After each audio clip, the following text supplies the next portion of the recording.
Well, hey, are we live? Are we on? Are we here? We are live and we're on. Welcome everybody to our brand new podcast. Two hypnotists walk into a podcast. What do you think? I like the name. So far, your mom laughed at it, so that's good. That's good. So far, everybody has. If they didn't laugh at that, they'll at least laugh at the show. So we have no idea where we're going with this. We're just going to have a blast with it. We're going to be talking about all things hypnosis, hypnotherapy, and from stage hypnosis to the deep Ericksonian work, and who knows where else this is going to go. But I would like to introduce you, and I'm sure I don't really need to here. He's known the world over as the anxiety relief guy, and a very good friend of mine now, Dan Candell. Hi, Dan. And I would like to introduce my friend here. And we started really getting to know one another and talk. That sounds like we're in a relationship. We really got to know one another in Las Vegas. What happens in Vegas stays in Vegas. No. Steve and I really bonded at Hypnothoughts Live. I think it was 2023. It might have been 2022. I don't remember. No, it was 2023. Yeah. And Steve has this amazing ability just to mind fuck people and help without them even realizing that he even did anything. With conversational hypnosis and conversational alchemy. And I am super excited to be on with you, Steve, because you were a radio host for a long time. I did radio for several years. Yeah. Well, my background was I was more of a DJ than a host. So, but I learned how to use my voice during radio because I was terrible when I started. In fact, they were not going to hire me because the audio that I recorded from them was so bad. But it really was terrible. Your voice is very distinct. Didn't somebody recognize you in a restaurant by your voice, or they said like hired you because of your voice? Yeah. I was waiting. Gosh, this was probably 1990. I think I was waiting tables in Owensboro, Kentucky. And I had a couple of teas in my hand. It was the restaurant was slammed. It was lunchtime. And a woman came up to me and said, "Can you tell me how to use this payphone?" And for those of you who know what a payphone is. And I said, we put a quarter in, you dial the number, somebody answers, you talk to them. And it was like, she's like, "Can you say that again?" I'm like, "What did you miss? I'm in a real hurry here. And you're not my table." She's like, "No, can you say that again?" I said, "Put a quarter in, dial the number, someone will answer, and you can have a conversation." And she said, "You're kind of a smart ass, but I love your voice." And she told me to go to this radio station and apply. And I did. And it was bad. It was really bad. But I learned and got better and learned how to use my voice, which really is so beneficial now. Well, in 1990, while you were doing that, I was napping because I was 3. So...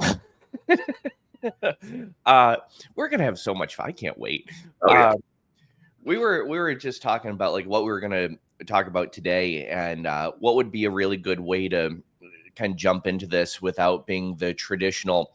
My name is Dan, and I started when I was a fetus, and my name is Steve, and I started 3 years old. Yeah. So we're gonna talk about today, and I think this will be really good for a lot of hypnotists who are joining us, and also people who aren't hypnotists as well, because they're going to learn a little bit about how we work. We're going to dive deep and we're going to rant. We might even bitch and moan a little bit about. I mean, and in our industry too. Right? And before I get to like exactly what we're going to be sharing today, Steve and I actually. You are one of the only hypnotists, Steve, that I meet with like you and I meet religiously. Like every single Friday, we just have a coffee hour and we have a coffee clutch. And Steve said a couple of weeks ago, he's like, "Dude, we should just televise this and start a podcast." And Steve, You came up of it. You came up though with the title of the podcast, which is Two Hypnotists Walk Into a Podcast. Yeah. And everybody's laughed at it so far, so I hope you all find it entertaining as well. I hope you find the show entertaining, and we can bring some light to the world of hypnosis and hypnotherapy and what's out there and what's available and what you should probably steer away from as well. I'm sure we'll be discussing that as we get further into these shows. And really just want to educate people. Those of you who are coming, like Dan said, those of you who are coming into this world of hypnosis to become a hypnotherapist or something, I think we'll be able to give you some real guidance and also help you understand that it's not always an easy path.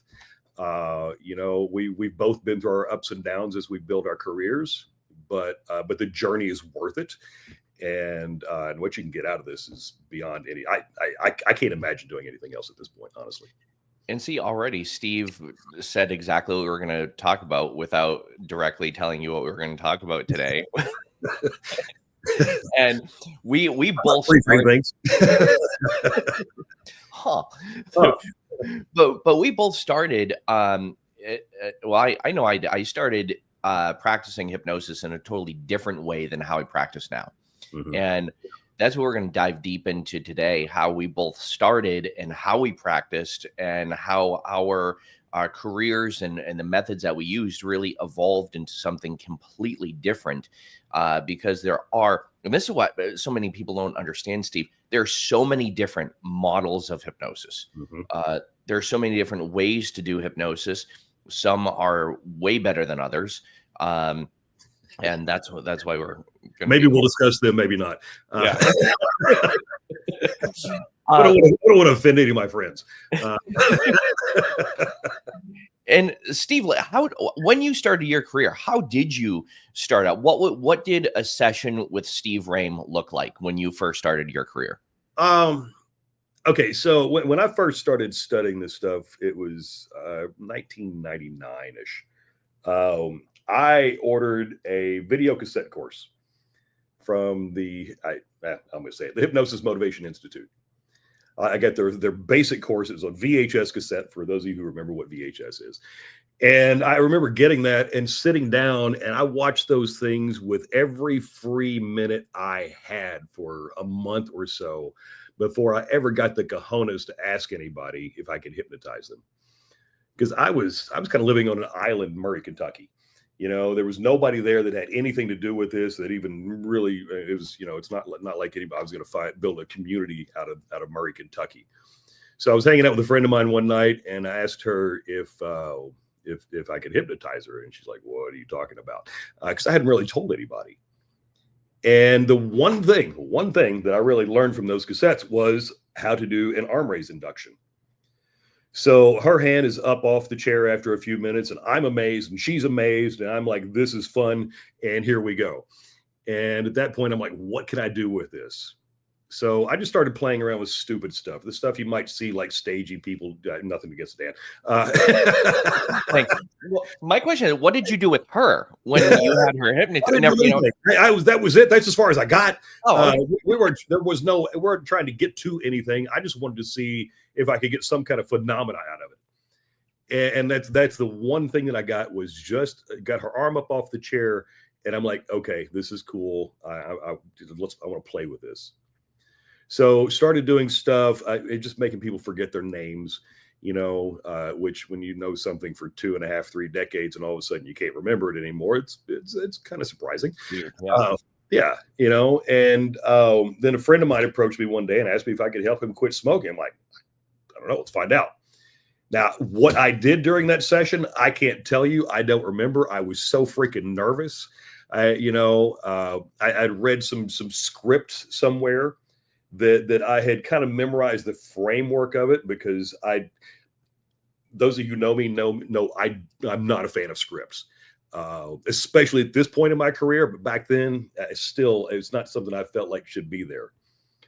And took this guy through a session, and he quit smoking. And I'm like, oh, well, that was pretty cool. and then another mutual friend of ours approached me and asked me the same thing. I'm like, I don't know. Let's find out and see if we can do this. And he did. And then a friend of his approached me, and I didn't know him, so I charged him $20. And that was the beginning of all this.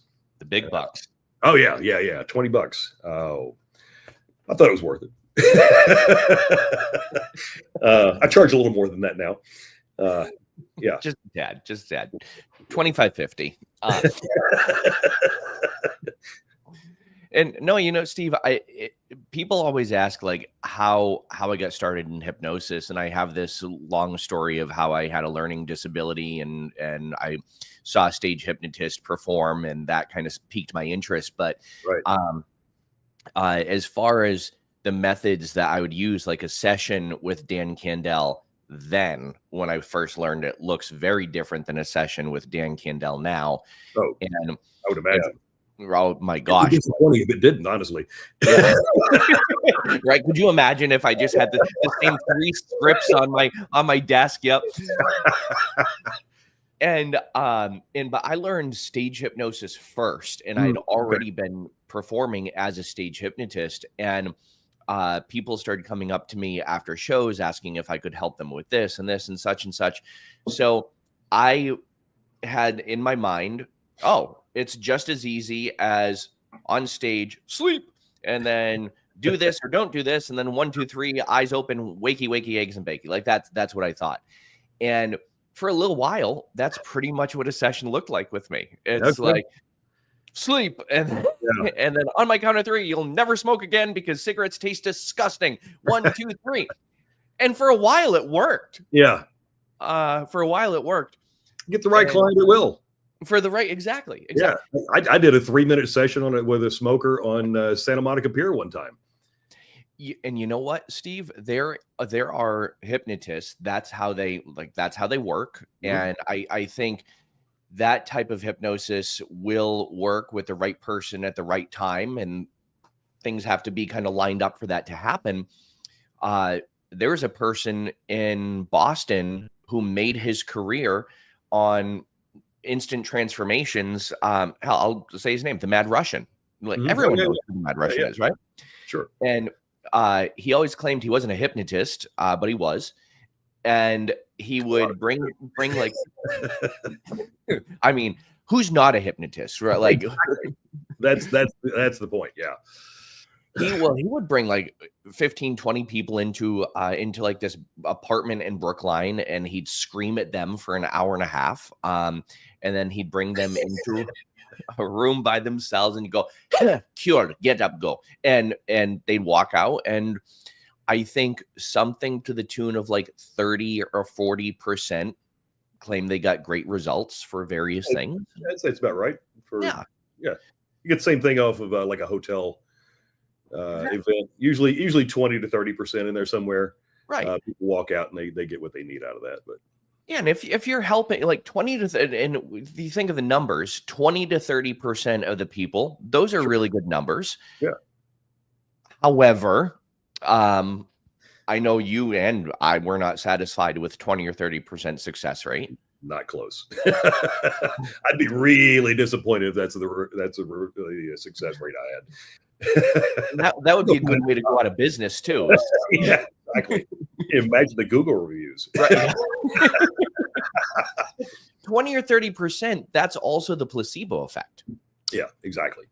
You know, I'm sure you get asked all the time, is hypnosis the placebo? And it's not, because the placebo effect is only 20 or 30%. And what we're getting, and also we're not, I don't want to speak for you, Steve. I'm not just helping people quit smoking. I'm helping people with like really deeper level changes, you know. Well, it's always deeper than that. Yeah. Almost every single time anybody comes to me with a problem, that's the symptom. It's not the problem. There are other things that need to be taken care of well beyond that. And that's just what they're recognizing of the problem. Well, and with most hypnotists now, I think a session with most people looks very methodical and very like boom, boom, boom, like step 1, step 2, step 3. Yeah. And it's usually like pre-talk intake. If you do any type of suggestibility or concentration test or whatever, then induction, suggestion, post-hypnotic suggestion, blah, blah, blah, blah, blah. Yeah. My whole And session is hypnosis. yeah, exactly. When you're having a session with people, is there a way that you frame it to build expectation, or do you just like okay, let's have this conversation and boom? Well, I spend time on the phone with my clients before we ever work together.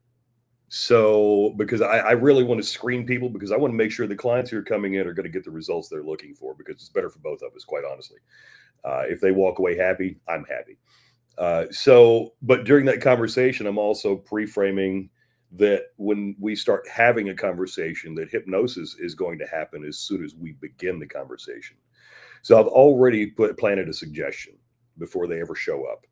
So the work that I do, it really, because like you were saying a while ago, I'm pretty good at spinning people, and starting to. I'm reframing their experience. I'm adding all kinds of presuppositions in as we're having conversation, and they don't even know that we're doing it. A lot of hypnosis, a lot of the work really happens before or if they ever close their eyes during a session. I talked to a guy the other day who took class with me back in December, and I asked for a volunteer. I'm like, I need to do a demo. And he's like, well, I'll step up. And I was like, what's the problem? He's, well, I bite my nails. I literally spun his head with one question. I talked to him just 4 days ago, and he hasn't touched his nails since then. But just because of one question, the way it was structured and framed, it changed the entire belief system that he had around that. And he stopped biting his nails then. So what I do for some people when they're not, prepared for it, it kind of seems like I'm, doing some wizardry in there. And it kind of is, really. Now, that one question, was that specific to that person, or is it a question that you would ask any of your clients? No. Well, see, I'm so in the moment that there is no cookie cutter anything. There's not going to be, I can't tell you to ask somebody this question and you're going to get this result. I'm working with the client in the moment, the information they give me, because change only happens in the moment. Right. Change doesn't happen last week. Change doesn't happen next week. It happens here now. And I'm working with the client with the language they're using. I'm paying attention to their body language. That's what the whole conversational alchemy thing is. It's bringing in body language and micro expressions, and being very aware of the structure of language and how they're structuring their communication. So I'm paying attention to the presuppositions they're living through that they don't even know. And, looking at the way they're structuring the ideas of the problems they think they have. So that's what I'm doing, is breaking down the way they're structuring things. So by the time we get finished, that shit doesn't make sense anymore. Yeah. And, that's what happens when you go beyond the script and you actually let your clients become the script, or you tune into them. And I get this all the time where people are like, how did you know exactly what to say? Like, because you said exactly what I was thinking. And I have people ask me all the time, like, are you psychic? And I'm like, no, I listen, and I kind of know what to say. And we're in rapport, like we're connected, we're in sync, and it seems like it's very intuitive, but you're just really dialing into this person. Well, I'm talking to the unconscious mind. Yeah. Yeah. That's the point of paying attention to the body language and the way they're moving, the way they're watching the micro expressions on their face and all of that. I'm talking to their subconscious mind. Because that's where all the work is happening. Someone said to me about a year ago, she's like, you are fluent in subconscious. She goes, you just speak the language of the subconscious. And I think that's what most hypnotists should do, but a lot of people don't well, most people are trained. Right. Most of the training, we're trained to read scripts, or you say this for this problem. Mm-hmm. And I got away from scripts when I started to work with people who had anxiety, and I started learning more processes. And that's where it was more about really about NLP and okay, now this is not a script. You can't script this. It's a process, and it's like an if then, like, okay, if the client says this, where do I go with this? The client says this, where do we go with this? And now I've changed my entire process again, because most of the work I'm doing, I still work with individual clients, but most of the work I'm doing, it's with a group. Right. And I now have to mind fuck the entire group. Right. It's not just about the one client. So that's where there's almost like this, it's like we're on a seesaw of, okay, we need a little bit of this and we need a little bit of this. And then there's this point where it's almost like a stage show. There's a point where all of a sudden everyone will just look at you like, and that's you're like, okay, I got him. Yep.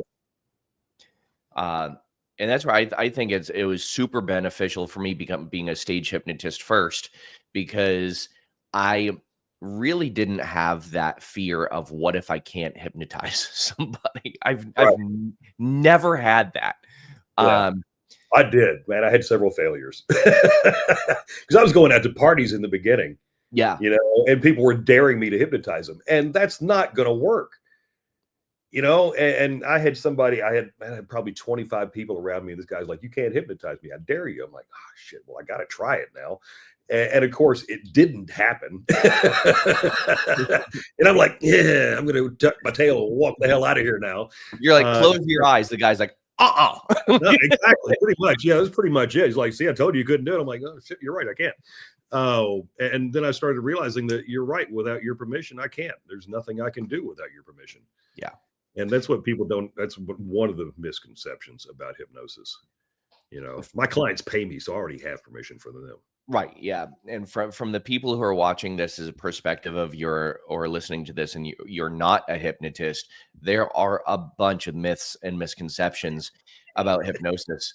And someone asked me,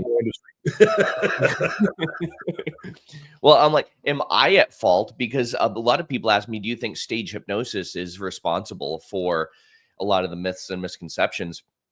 I think some stage hypnosis is, but stage hypnosis and what we do clinically, they're apples and oranges. It's completely different. Not just the methods, but also the purpose is completely different. Mm-hmm. And I think a lot of people get more myths and misconceptions from the media, from their friends. Exactly. Yep. Even other people. Oh, I went to see a hypnotist at a hotel to stop smoking, and it didn't work. I walked out of there and I was collecting everybody's cigarettes, and it didn't work. And it's just like, okay, well, that was your experience with that one particular hypnotist. We're all very different. I think it's interesting. People say, "Well, I can't be hypnotized," but you are.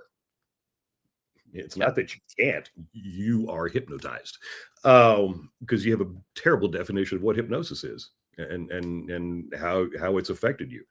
Because you think it's somebody taking control of your mind, and it's really just your mind accepting a reality and living through that lens of it. So like with doing like stage shows, Dan's creating these momentary experiences where people accept a truth about that moment. I'm cold, I'm driving, I'm an alien or whatever. I don't know. I haven't seen your show. I saw some Richard Barkers. He was at the Wilson County Fair here in Tennessee. Yeah. But people accept that truth for that short period of time. And you watching have accepted many truths about yourself, going all the way back to the very beginning, when your parents were hypnotizing you, where your teachers were hypnotizing you, your preachers, if you live here in the South, your doctors. And I'm not saying that they're all hypnotizing you in bad ways. You just accepted an idea from them as a truth, and it became a foundation of the beliefs and behaviors and perspectives that you have. Right. And most of you are, most of you, I'll go with that. Most of you are living through terrible truths in your life. And we're not just hypnotizing you, we're also unhypnotizing you from the bullshit that you've been hypnotized into. That's really the key, honestly. It's interesting, Steve, after a show I did last week, and every year I do a couple of shows for this math and science camp. And for fun, these kids go to a local university. They travel from all around the world. They have a very different definition of fun than I do. And this brilliant kid comes up to me. I think it was like 15, 16 years old after the show. And he's like, that was really entertaining. He said, but I could tell, he said, this person, here, and here weren't hypnotized. I said, okay, so what makes you think they weren't hypnotized? So, well, this one smiled. All right. That one flinched. I said, okay. Yeah. All right. So what do you think happened? He's like, I've studied hypnosis on the internet. I'm like, oh, okay. YouTube? Yeah. And I read a book about it. Okay. All right. And a very intelligent kid. And he says, I know they weren't hypnotized. Said, all right. So, well, what do you think? And instead of saying, well, yes, they were hypnotized and getting into an argument, I said, what do you think happens when a person is hypnotized? Oh, well, they don't react. They're just completely out. They're like knocked out. It's like they're sleeping. I'm like, oh, where did you learn that? That one video. That one video by that one person that said that one thing that read the one book. Yeah. Yep. So it's just fascinating how people have this concept of this is what happens in hypnosis, and this is what, and people think that they have to be like or knocked out or like in order to make a change, and that's one way to work. But a lot of times my clients don't ever close their eyes. Exactly. And this is where, Steve, a lot of people think a person has to be in a trance in order to go into hypnosis or in order to make a change. No, they don't. Not at all. Not at all. It isn't about us taking control of your mind. It's us helping you regain control. Because if you had it, you wouldn't call us.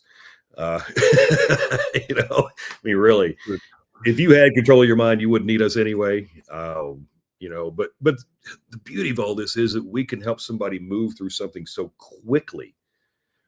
And that's what I love about this work. It's sometimes not the best business model because I don't see my clients for long periods of time, like therapist. You don't have to buy me a boat. I got a kayak. But it still fascinates me after 26 years of doing this, how quickly somebody can flip the script in their mind, and something they've done sometimes for decades just doesn't happen anymore. Right. Yeah. And it's still just 26 years. I still am amazed by it daily. So I want to close the loop of what does a session look like with Steve? What does a session look like with Dan? Yeah. I'm sure there are still times where you do say to a person, close your eyes and have something happen. Yeah. All my smoking sessions, I do guided experiences with them. Yep. It's kind of putting the bow on what we just did for the past hour. Right. Wrapping things up, honestly. And same thing with me. Most of my sessions, at least for a little while, whether it be 5 minutes, 10 minutes, or 20, again, depending on the client and what we've done, sure, I'm going to have them close their eyes and experience something for just a little bit. Like you said, tie the bow on top. Yep. And I explain it where a lot of the processes that I'm doing are inherently hypnotic. So I don't need you to be in this really deep state of oblivion. In fact, I don't want you there anyway, because then you're not paying attention to what we're doing. Right. I tell my clients I want both parts of you involved. Yeah. That's how real change happens, when you're conscious and you're unconscious, right? Yep. And then you're really paying attention with that part of you that wasn't paying attention before, and then you can just forget about noticing what I've already done. So when you stop thinking about everything that I didn't do before, you realize you're in a better place now, aren't you? Okay, listen. We said we weren't going to do that. No. I never said I wasn't going to do that. But I don't know how not to do that. What Steve just did is an example of, you call it conversational alchemy, right? Mm-hmm. Is your it's a portion of it. I mean, conversational alchemy, I could teach you the basics of it in a few days, but it's honestly it's a lifelong study. it's it's one of those things where it's not something you learn it today and you're like, okay, I'm done. Like you said, it's more of an ongoing, continuous thing where you're mindful of speaking to the subconscious mind. And do you say subconscious or unconscious? It depends on the conversation and where I am in it, Yeah. because I use it interchangeably. But you know, what I just did, some people would consider garbled language. But if you go back and rewind and watch it and break it down, there's a lot of little bits of logic in there, and that's where the fun stuff is for me. But yeah, I'm speaking to your unconscious, aren't you? Too, as well. Yes. And just so you know, this isn't just translated one-on-one. This is translated to groups because when I'm doing a stage show, this is how I talk once I get my volunteers on stage. And I'm Mhm. looking for that moment where they just like go, "What the what?" And That then well, that was an induction. yes, yes, thank you. What Because I did was an induction. and then in that exact moment, Mhm. that's where we can go deeper with it. In a stage show, Yep. I'll find like the 3 or 4 people out of a group of like maybe 20 who I have on stage who they're just totally Bing. lost, Yep. but they're also absorbed in what I'm saying. I'll just go bloop and and sleep, and they just go boom like that, and they drop. Now they're already in hypnosis because of Yeah. what we were just doing. It's just utilizing that and going a few levels deeper with them because it's a stage show. And if we just had people with their eyes open, just looking around the entire time, it wouldn't really be that fascinating. Right. Um, John Overdorf calls that moment the trance of infinite possibilities. Ah, I've never heard that. There's because there is a structure of what I do, but it's a very broad structure. And part of it is really, getting to understand what my clients need, what they're looking for, and especially their outcomes, because if clients don't know where the hell they're heading, how am I going to get them there? So if you ever go see somebody to, change your life, figure out where you want to go before you go in there. Save yourself a lot of time and money, and save us a lot of trouble. uh, but then induction could be sleep. Pull your hand, just close your eyes. It could be close your eyes and do some long, drawn out, progressive relaxation. It could be some confusional type language, like I did a moment ago. There's so many different ways of introducing an induction. But what that moment right there, we've got just a moment, right as that their mind goes, what the hell's going on? That we get to connect and really start to take somebody in a much deeper place from there. Or it could be a very short one too, because a lot of what I do in the conversational stuff, I'm creating these little micro trances and bringing them back out, testing things, and kind of going in and out of that for a while. I'm glad you said that because it's not always about putting them in one trance and keeping them there. Often it's moving them through trances. Yep.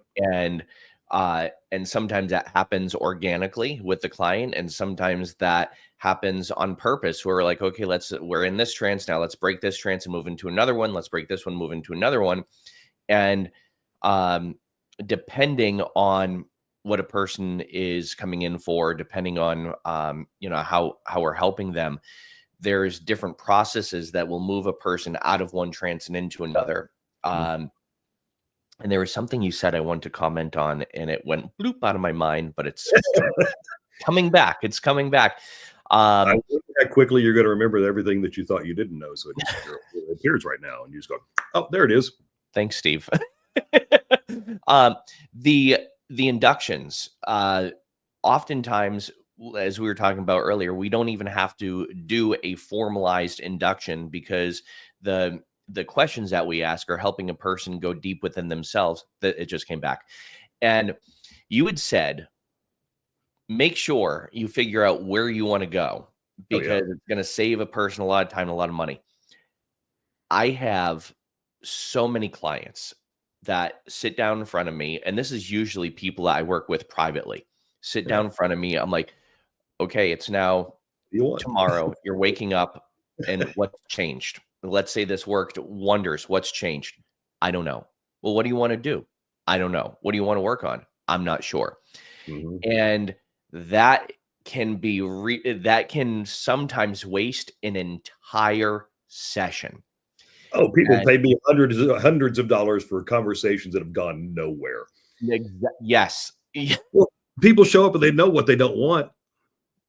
You know, I don't want to smoke anymore. I don't want to feel this anymore. I don't want to think this anymore. I don't want to be fat anymore. I don't want to, what do I?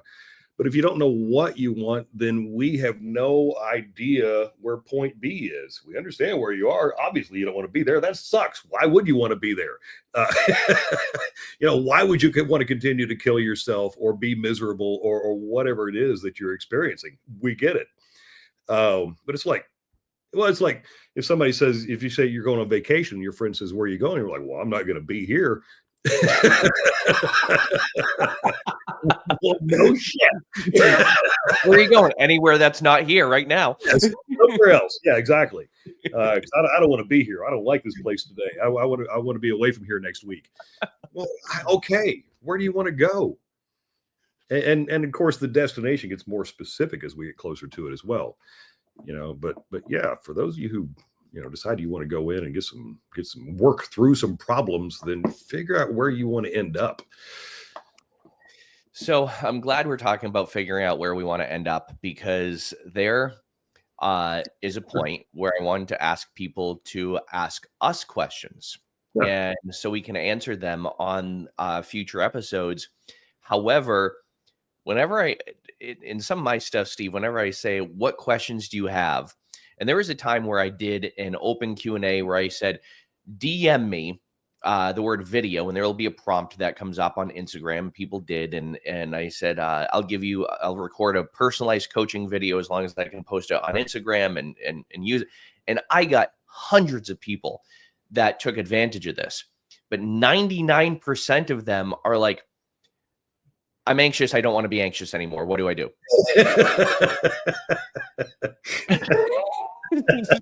So context helps. Yeah. Or I wake up every morning depressed. What do I do? Oh, stop it. Wake up happy.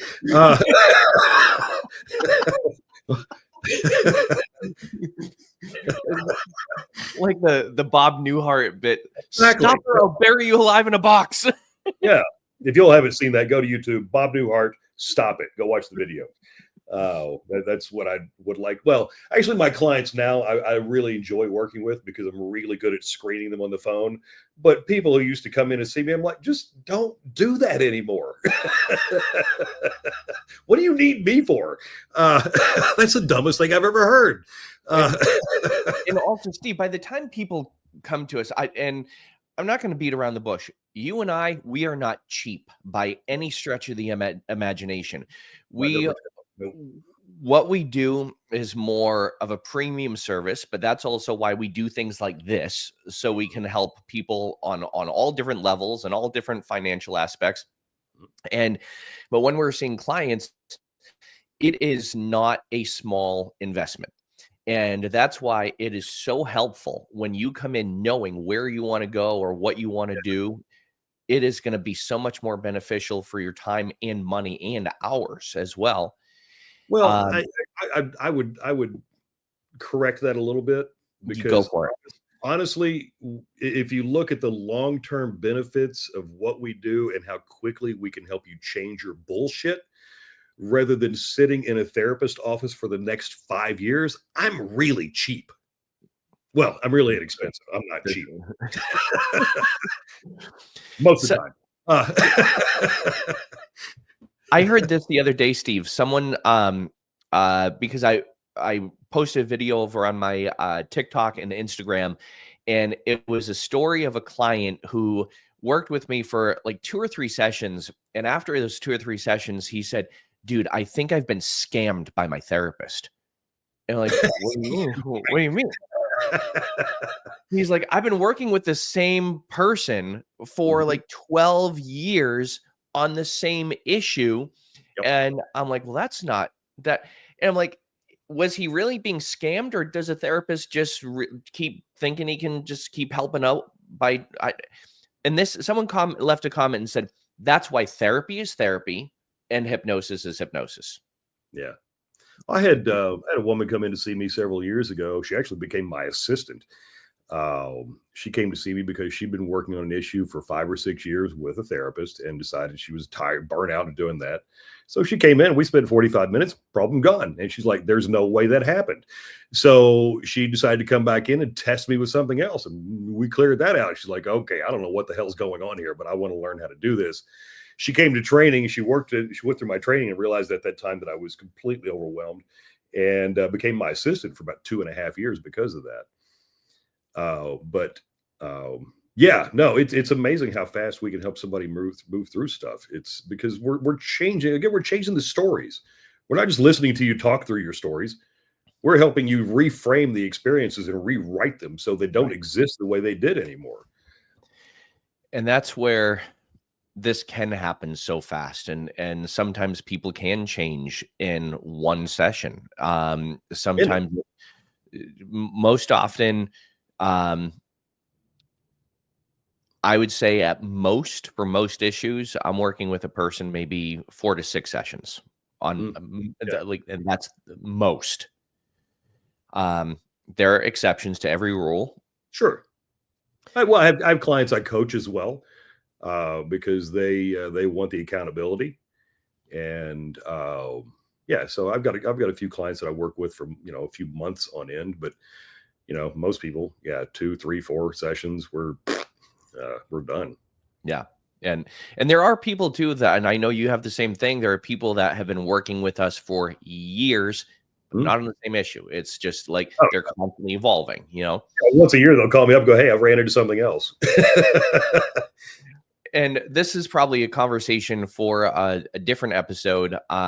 There is something I want to get into. Again, this is probably a future episode. You and I had a conversation when we were having our coffee clutch about a week or 2 ago, where we were talking about how we have to be really careful when people first call us and explain, this is my problem and this is what I want to change, because we're just both so good at what we do that sometimes after a 5 or 10 minute conversation, people say, oh, you know what? I just realized I don't need you anymore. My problem's fixed. Bye. And I've had to pull back on some things because I want to give it all away. I have to make a living.